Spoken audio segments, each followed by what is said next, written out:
Welcome class. This is your chapter number 5, The Alien Planet, the Green Movement's Role, which is taken from your textbook Hornbill. So we have seen in the last lecture the introduction of the lesson. और उसमें हमने क्या देखा कि ये जो ailing planet जिसे हम बोल रहे हैं वो किस प्लैनेट को कहा गया है? दी अर्थ, हमारे पृथ्वी को कहा गया है एलिंग प्लैनेट मीन्स बीमार ग्रह, एक ऐसा ग्रह जो बीमार हो रहा है, लगातार इसका जो स्वास्थ्य है वो गिरता जा रहा है। And the second part of the title is the green movement's role, और कैसे इस बीमार ग्रह को, इस पृथ्वी को हम कुछ मूवमेंट, कुछ आंदोलन, जिसे ग्रीन मूवमेंट कहा गया है, आंदोलन करते हुए हम लोगों के बीच अवेयरनेस ला सकें और पृथ्वी को बचा सकें. So all those things we have seen in the last introduction of the lesson. So today in this lecture we shall move with the summary of the chapter. That will be very short summary. So let us move with the summary. The writer Nani Palkhiwala, who is the writer of this article on Alien Planet, he raises an issue towards the deteriorating health of the earth. Deteriorating health of the earth का मतलब है कि पृथ्वी का स्वास्थ्य गिरता जा रहा है और उस ओर हमारा ध्यान आकर्षित करते हैं. और as human beings have been exploiting natural resources for decades, ये हेल्थ पृथ्वी का इसीलिए खराब होता जा रहा है, अर्थ का कंडीशन इतना डिक्लाइन इसीलिए हो रहा है क्योंकि हम ह्यूमंस ही इसके प्राकृतिक संसाधनों को बिना सोचे समझे अंधाधुंध उपयोग करते जा रहे हैं. So presently what is the situation? The condition has made the environment critical, और हमारा वातावरण ऐसे सिचुएशन में पहुंच गया है जहां पर अगर हम आज पृथ्वी के इन चीज़ों के बारे में हम ध्यान नहीं देंगे, नहीं सोचेंगे, हमारी पृथ्वी को नहीं बचाएंगे, सेव अर्थ सेव लाइफ, तो शायद हम भी नहीं बचेंगे. So for all those things in 1972 the green movement, इसे आपको याद करना है. इन 1972 there was a movement which is called green movement, helped environmentalists to raise awareness about the harmful condition of the earth, and since then there has been no looking back. और 1972 से एक green movement चलाया गया जिसके बाद हमने कभी पृथ्वी को हानि करने का या फिर जितने भी हानि करने वाली चीज़ें हैं उन सब के बारे में एक ऐसा अवेयरनेस पैदा किया कि हम पृथ्वी को सुधारने के उस रास्ते पर चल पड़े. और ये ग्रीन मूवमेंट का काम क्या है? Raising awareness about harmful conditions. क्यों अर्थ को ऐसा हो रहा है, हम उसके लिए क्या कर सकते हैं अर्थ को बचाने के लिए, ये अवेयरनेस लाना लोगों के बीच में. And so since then no looking back, as the movement has been successfully educating people about the conservation of the environment, और लोगों को ये सिखाना कि किस तरह से हम पृथ्वी को बचा सकते हैं, हमारे वातावरण को, और साथ में हम खुद को भी कैसे बचा सकते हैं. So what they say is earth is like a patient. Earth, हमारी जो पृथ्वी है वो एक पेशेंट के समान है, मरीज के समान है. whose health is declining and it is our duty to improve it, जिसका स्वास्थ्य लगातार गिरता जा रहा है. और जैसे एक मरीज होता है जिसका अगर हम हेल्थ के ऊपर अगर हम ध्यान ना दें तो वो शायद मर भी जाए, शायद हमारी पृथ्वी भी मर जाएगी, ख़त्म हो जाएगी. सो whose duty is it to save him, to save it? It is our duty to improve it. Now next, in 1987 the term sustainable development was used by the World Commission on Environment and Development. इसको भी आप लोगों को याद करना है, ये very very important है. ये क्वेश्चन आप लोगों का आता है MCQ के रूप में.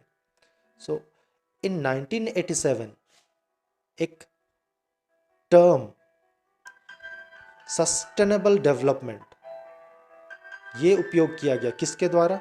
वर्ल्ड कमीशन के द्वारा, और वो भी हमारे वातावरण के सुधार के लिए और विकास के लिए।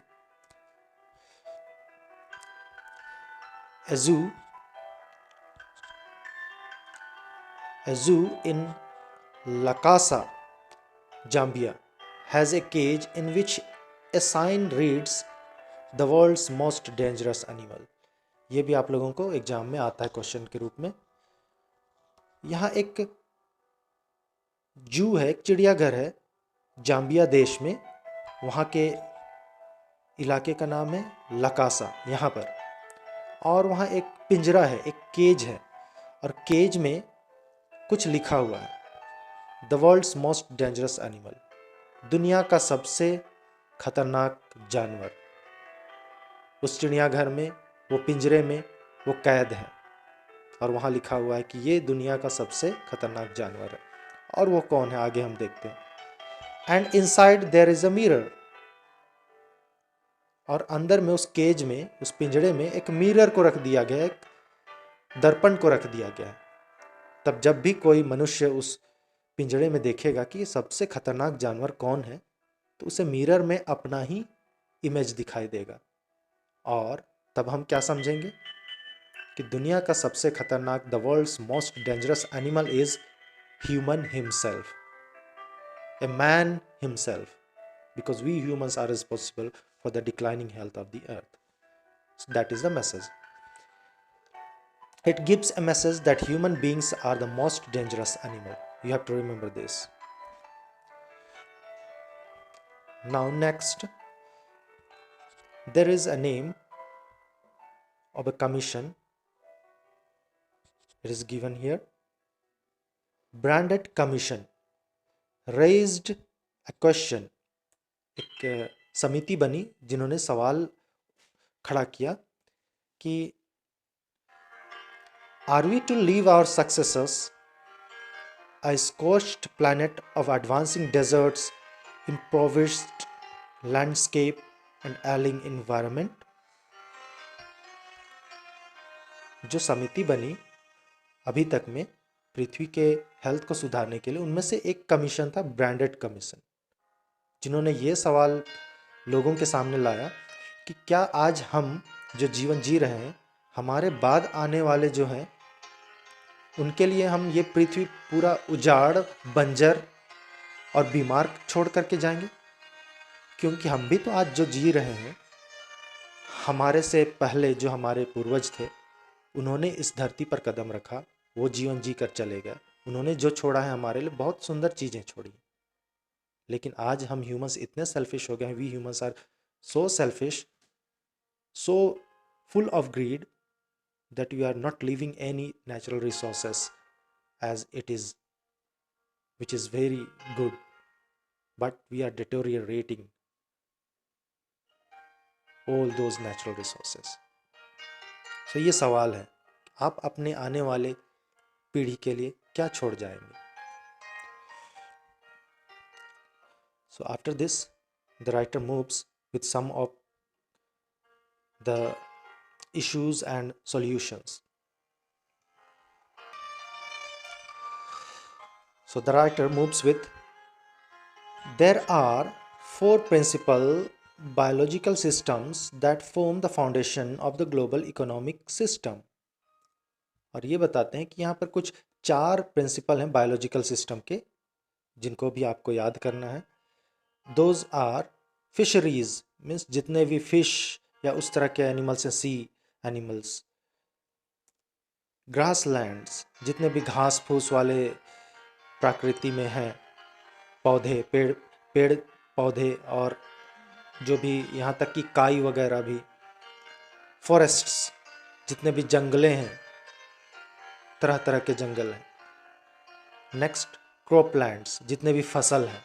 तो इनको 4 भागों में बांटा गया है ग्लोबल इकोनॉमिक सिस्टम को: fisheries, grassland, forests and croplands.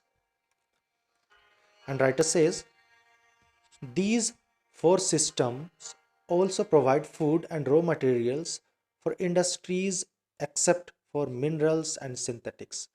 और ये जो 4 सिस्टम है, उन्हीं से पूरी दुनिया ये चलती है।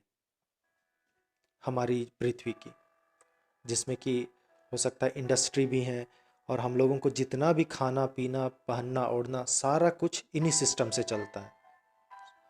So we have got 4 systems which runs the world, and those are fisheries, grasslands, forests and croplands. All these 4 systems run the world. Next, with these systems becoming unsustainable, fisheries will collapse. The forests will slowly disappear. Grasslands will turn into a barren wasteland, and croplands will become verse. अगर इन system में से कोई एक भी system अगर गिर जाता है, कोलैप्स हो जाता है या ख़त्म हो जाता है, तो धीरे धीरे बाकी जो 4 सिस्टम हैं, हमारे फसल, जंगल या पेड़ पौधे, ये सारे कुछ ख़त्म हो जाएंगे. This 4 are connected with each other, they are dependent to each other, the writer says.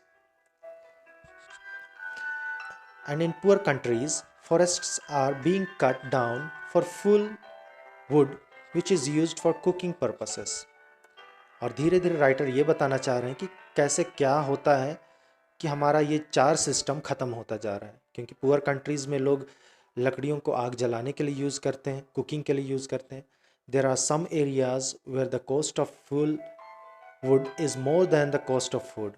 और कहीं कहीं तो ऐसा सिचुएशन है कि लकड़ी जलाने वाली जलावन की लकड़ियाँ, उनका दाम खाना से भी ज़्यादा है. तो आप समझ सकते हैं कि खाना का जो दाम है फूड का, वो कम होना चाहिए, और जलावन की लकड़ियाँ इनका ज़्यादा होना चाहिए.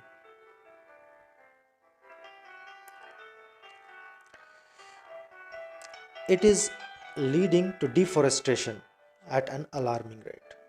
So these are the causes of deforestation. तो डिफोरेस्टेशन भी हमारी पृथ्वी के लिए अच्छा तो नहीं है, पेड़ों की कटाई. नेक्स्ट क्या बोलते हैं? One of the reasons for the exploiting of the environment is the increasing population. और एक डिटोरियरेटिंग हेल्थ के बारे में बताते हैं, पृथ्वी के गिरते स्वास्थ्य के बारे में, कि पॉपुलेशन, जनसंख्या, बढ़ती जनसंख्या भी इसका कारण है, जो कि हमारी पृथ्वी में सबसे ज़्यादा अभी चाइना और इंडिया की है. और हम आज ये चीज़ पढ़ रहे हैं हमारे चैप्टर्स में. So one was deforestation, the reason. The second reason is population. And it is observed that about 1 million population is increasing every 4 days. देखिए, हर एक 4 दिन में 1 million population बढ़ जाते हैं. This is not good sign, और ये अच्छा साइन तो नहीं है. There is an urgent need to control overpopulation in the world. Population control करना है, जिसके लिए बहुत सारे उपाय किए जा रहे हैं. There are many measures by government. Development is the best contraceptive for this problem, as it will help in reduction in fertility, increase in education and income, and improvement in health. So इन चीज़ों को control करने के लिए इनका क्या समाधान है? What is the solution? So solution is increase in education. आप एजुकेटेड होंगे, जैसे अभी आप पढ़ रहे हैं इन सब चीज़ों के बारे में, आप शिक्षा ग्रहण करेंगे तो आपको बातें समझ में आएंगी. और इनकम बढ़ाना होगा लोगों का, और हेल्थ भी बढ़ाना होगा, ताकि हेल्थ आपका ठीक रहे तो आप हेल्दी सोच रख पाएंगे.